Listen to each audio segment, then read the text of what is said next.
आगामी चुनाव सर पर है और पार्टी के जो कार्यकर्ता हैं वो अपने चुनावों के जीत के दावे को लेकर दौर में उतरे हुए हैं। तो वही बीजेपी के अंदर एक नया कप्तान दे दिया गया है।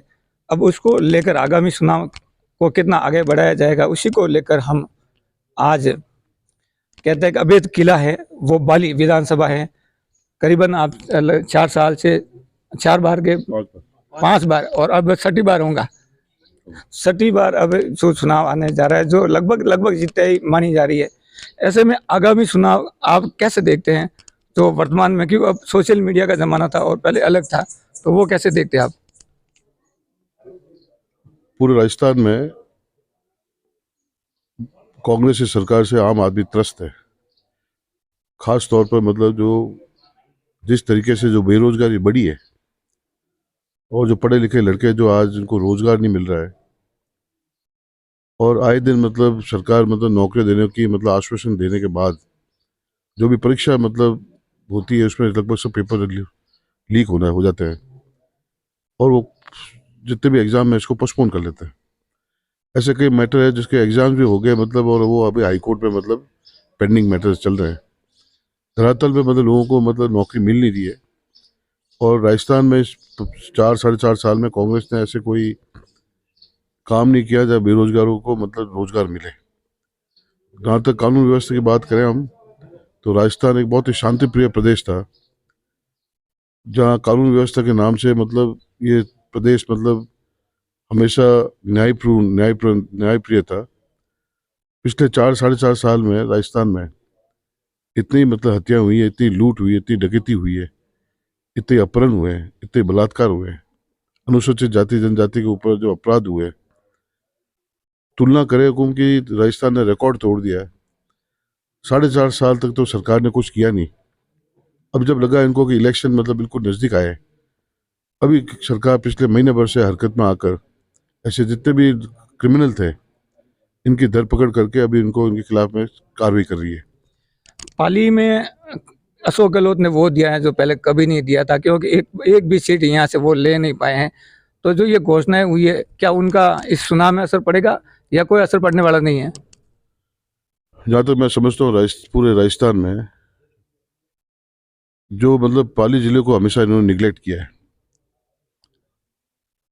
पाली को अगर आप पूरे इस बजट को आकलन करें पिछले 5 साल के जो बजट में, तो पाली को मात्र मतलब एक मैं समझता हूँ विकास की दृष्टि से ऐसा कुछ खास दिया नहीं है इन्होंने। पाली को हम इन्होंने विकास की दृष्टि से हमेशा इसको दूर रखा। कोई भी ऐसी बड़ी योजना यहाँ लागू नहीं की, और जो भी काम हो रहे हैं वो सब वसुंधरा जी कार्यकाल में जो स्वीकृत हुए थे वो काम पूर्ण हो रहे हैं। बाली चुनाव को देखा जाए तो इस बार कहते हैं कि 1 अनार और 100 बीमार वाली कांग्रेस में स्थिति चल रही है। तो अभी अगर आगामी चुनाव होते हैं तो उसको आप किस तरह देखते हैं? क्योंकि आपने जो जिस चीज गांव में मांगा था वो उन लोगों को मिल गया है। ऐसे में अब ये जो चुनाव है वो आप कैसे देखते हैं, जो बाली का वर्तमान आगामी चुनाव आने वाला है?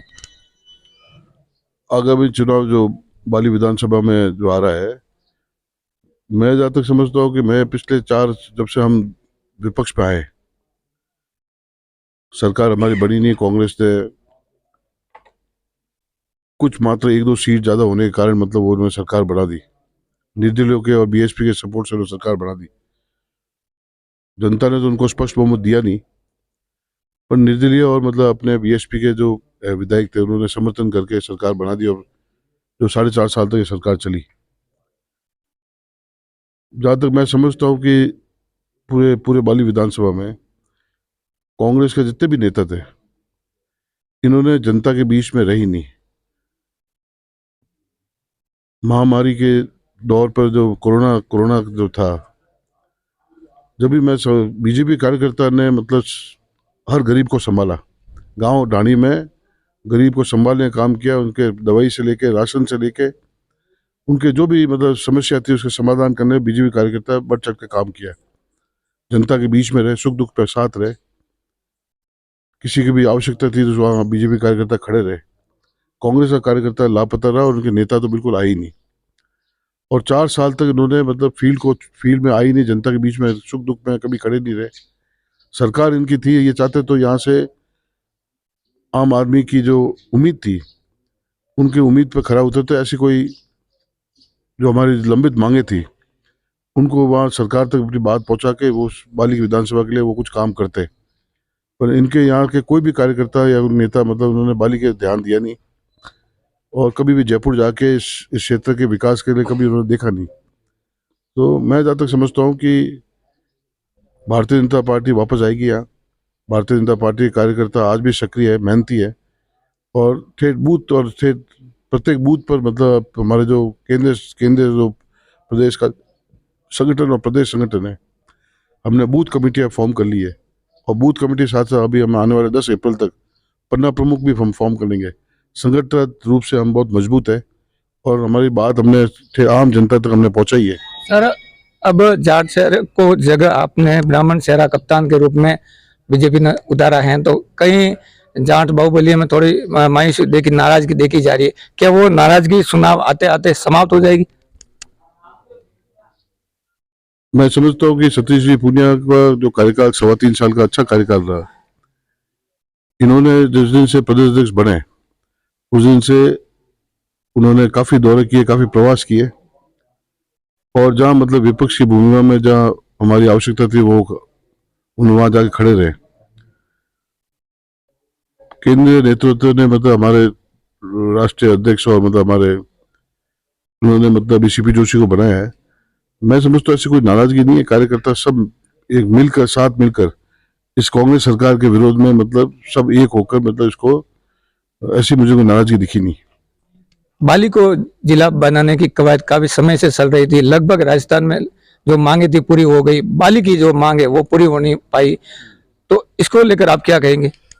मैं ये कहना चाह रहा हूँ कि पाली जिले के मतलब उन्होंने जालोर में जैसे 5 विधानसभा थी और जालोर को उन्होंने मतलब साचोर को विधानसभा में जिला बनाने का उन्होंने घोषणा करी। तो साचोर ने कभी मांग ही नहीं की, क्योंकि वहां का विधायक एक कांग्रेस के थे जो उसको उन्होंने खुश करने के लिए राजनीतिक दृष्टि से, जहाँ पांच ही मतलब विधानसभा थी, क्षेत्रफल में जनसंख्या में छोटा था जिले से, और उन्होंने कभी मांग कभी की नहीं साचोर की। फिर भी उन्होंने एक राजनीति देखते हुए उन्होंने साचोर को जिला बनाया। टिकट एक कह रहा हूँ कि अभी जो इस बार जो चुनाव में माना जा रहा है कि काफी दिग्गजों के टिकट कटने वाले हैं, ऐसे में सरकार उनको कैसे संभालेगी? वो तो पार्टी जो भी निर्णय लेगी, पार्टी सोच समझ के निर्णय लेती है, और पार्टी जो भी निर्णय लेगी उसका पार्टी का स्वागत करेंगे मतलब, और पार्टी मतलब निश्चित रूप से सर्वे भी कराएगी। सर्वे करा के और सही कैंडिडेट को मतलब वो उम्मीदवार के रूप में उतारेंगे। सर्वे पार्टी का चल रहा है, अलग अलग सर्वे में जो भी मतलब व्यक्ति मतलब उसके काबिल होगा तो पार्टी का जो डिसीजन है वो सुप्रिय रहेगा। हमने जहां तक सर्वे देखा है बाली विधानसभा का, तो ज्यादा से ज्यादा कोशिश रही है कि अब भी वापस चुनाव हो जाए, तो आपकी जीत निश्चित मानी जा रही है। तो अगर आप जीत के आते हैं इस बार वापस, तो क्या कुछ बाली के लिए खास रहेगा? पूर्व सरकार के टाइम में जो हमारे सबसे बड़ा मुद्दा था पेयजल का, ये तीनों ब्लॉक देशूरी, बाली और रानी, ये तीनों ब्लॉक वंचित थे जवाई पाइपलाइन से। उस कार्यकाल में हमने 350 करोड़ रुपए स्वीकृत कराकर 228 गांव और 110 ढाणियों को हमने इस जवाई पेयजल योजना में मतलब सम्मिलित करके और वो कार्य हमने प्रारंभ किया, जो कार्य लगभग पूर्ण होने जा रहा है। उसके अलावा मतलब हमारी इच्छा थी कि यहाँ एडीएम कोर्ट लगे, एडीएम कैंप कोर्ट भी लगा। टीएसपी क्षेत्र जो बाड़ा क्षेत्र था उसको टीएसपी में करना, वो भी हुआ। बिजली की हमने इस क्षेत्र में मतलब जो मांगे थी, जहाँ भी जीएसएस की मांगे थी या जो भी थी, एक्शन ऑफिस, एएन ऑफिस, वो भी हमने पूरा किया। बाली में कॉलेज नहीं था, उस कॉलेज खुलवाया। और मैं ज़्यादा समझता हूँ कि इस टाइम हमारी जो मेन इच्छा ये रहेगी कि एक तो बाली को किसी प्रकार से हम जिला बनाएं, दूसरे शिक्षा के क्षेत्र में देशूर में भी कॉलेज हो गया है, बाली में भी कॉलेज हो गया है। हमारी इच्छा होगी कि इसको एक एजुकेशनल हब बने, बाली, फालना, सादरी, देशूरी, जहाँ मतलब agriculture college, veterinary college, polytechnic college, इस तरह के कॉलेज हम डेवलप करें जाके यहाँ के आसपास के जो गोडवार क्षेत्र के जो युवा है वो अच्छी शिक्षा उनको प्राप्त हो, मतलब ताकि आने वाले टाइम में उनकी जो फ्यूचर है वो फ्यूचर में मतलब वो अच्छा काम करे कि मतलब अपने परिवार को मतलब इसका ख्याल रख सके। सबसे बड़ी नाल मानी जाती है देशोरी हादसों की नाल। तो आए दिन हादसे होते हैं लेकिन इस पर कभी भी रोक नहीं लग पाई है। तो आप जीते हैं या सरकार आती है तो इस बार जो इस साल इसको लेकर कुछ समाधान होगा? देशोरी नाल मतलब ये पूरा जो नाल क्षेत्र है, इससे पहले भी हमारे जो मेगा हाईवे पास हुआ था पाली से लेके गोमती, परंतु जो नाल क्षेत्र है वो मतलब पूरा आपका गेम सेंचुरी में आता है। गेम सेंचुरी आने के बाद में जो हमारे लखनऊ से जहाँ परमिशन लेते हैं इस रोड को मतलब चौड़ा करने के लिए, उन्होंने रोड का मतलब परमिशन हमको चौड़ा करने का नहीं दिया, पर उसी को जो रोड जो है उसी को रिपेयर का परमिशन दिया। ये बात बिल्कुल सही है कि इसका चौड़ा होना बहुत ही जरूरी है। इस पूरे क्षेत्र में ये एक बहुत बड़ा एक एक्सीडेंटल जोन है और उसमें कई लोगों की एक्सीडेंटल डेथ्स भी हो गई है। तो मेरा प्रयास रहेगा कि इस कोई न कोई मतलब सरकार इस चीज को अपनी बात को रखकर इस देशोरी की नाल को हम चौड़ा किस तरह कर सके और इस रोड को कैसे सही करें। कहीं इसकी ढाल ज्यादा, उस ढाल को हम कम करें ताकि एक्सीडेंट रुक सके। इसका पूरा पूरा प्रयास है। कांग्रेस आज से हाथ जोड़ो अभियान की आज से बाली से भी शुरुआत कर रही है, तो इसको लेकर आप कैसा देखते हैं? राहुल गांधी जी ने भी पूरे देश में हाथ जोड़ो यात्रा निकाली थी और कांग्रेस के कार्यकर्ता अभी इसको विधानसभा वाइज और तहसील वाइज मतलब ये हाथ जोड़ो कार्यक्रम रख रहे हैं। मैं ज्यादा समझता हूँ कि हर व्यक्ति को ये महसूस हो गया है इस भारत का कि मोदी जी जब तक प्रधानमंत्री रहेंगे देश सुरक्षित है और भ्रष्टाचार होगा नहीं, कानून व्यवस्था में काफी सुधार आएगा। और हमारे पड़ोसी देश जो हमसे ईर्ष्या करते थे, हमसे हमेशा आंख बताते थे, मोदी जी के आने के बाद में हमारे देश में मतलब कोई भी ऐसा व्यक्ति कितना बड़ा सुपर पावर होगा वो हमारे वो आंख दिखाने की हिम्मत नहीं करता है। आम जनता को महसूस होता है कि मोदी जी के राज में जो अंत्योदय के तहत गरीबों का जो काम होना चाहिए, प्रधानमंत्री आवास हो, उसके विद्युत कनेक्शन हो, दीनदयाल योजना के तहत पेयजल जल जीवन मिशन के तहत पेयजल के कनेक्शन होना,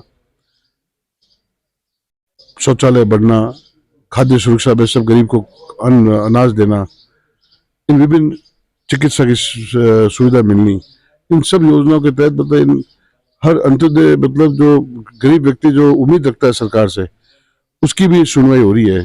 तो मैं जहाँ तक समझता हूँ कि हाथ से हाथ जोड़ो बोले कितना भी अभियान रख करे, इससे देश पे कोई फर्क नहीं पड़ेगा।